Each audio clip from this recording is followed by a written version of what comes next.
தமிழக அரசியல் கட்சிகள் வேண்டும் என்றே காங்கிரஸ் மீது குற்றம் சாட்டுவதாக மத்திய அமைச்சர் நாராயணசாமி தெரிவித்துள்ளார். தமிழர்களின் உணர்வுக்கு மதிப்பளிக்கும் வகையில் வெலிங்டனில் பயிற்சி பெறும் இலங்கை ராணுவ வீரர்களை திருப்பி அனுப்ப நடவடிக்கை எடுக்கப்படுவதாகவும் அவர் தெரிவித்தார். சென்னை திருநின்ற ஊரில் தனியார் கல்லூரியின் பட்டமளிப்பு விழாவில் மத்திய அமைச்சர் நாராயணசாமி கலந்து கொண்டு மாணவர்களுக்கு சான்றிதழை வழங்கினார். அப்பொழுது விழாவில் பேசிய அவர், மத்திய அரசு ஒதுக்கியுள்ள 16 கோடி நிதியில் கல்விக்கு 7% ஒதுக்கியுள்ளதாக தெரிவித்தார். பின்னர் செய்தியாளர்களிடம் பேசுகையில் கச்சத்தீவை மீட்பது குறித்து பிரதமர் பரிசீலித்து வருவதாக தெரிவித்தார். மேலும் தமிழக மீனவர்களை இலங்கை கடற்படையினர் தாக்குவதை தடுக்க வலியுறுத்தி வருவதாகவும் நாராயணசாமி தெரிவித்தார். திரு அந்தோணி அவர்கள் 2 தினங்களுக்கு முன்பு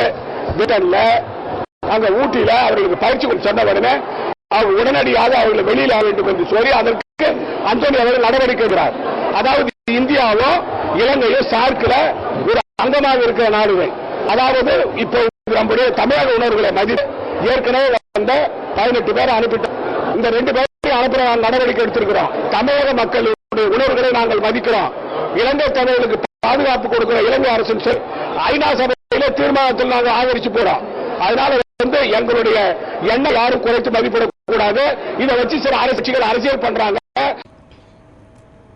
தமிழர்களின் உணர்வுக்கு மதிப்பளிக்கும் வகையில் தமிழகத்தில் பயிற்சி அளிக்கப்பட்ட 18 இலங்கை வீரர்கள் திருப்பி அனுப்பப்பட்டதாக கூறிய நாராயணசாமி, வெலிங்டனில் பயிற்சி பெறும் 2 இலங்கை வீரர்களை திருப்பி அனுப்ப நடவடிக்கை எடுக்கப்பட்டதாக தெரிவித்தார்.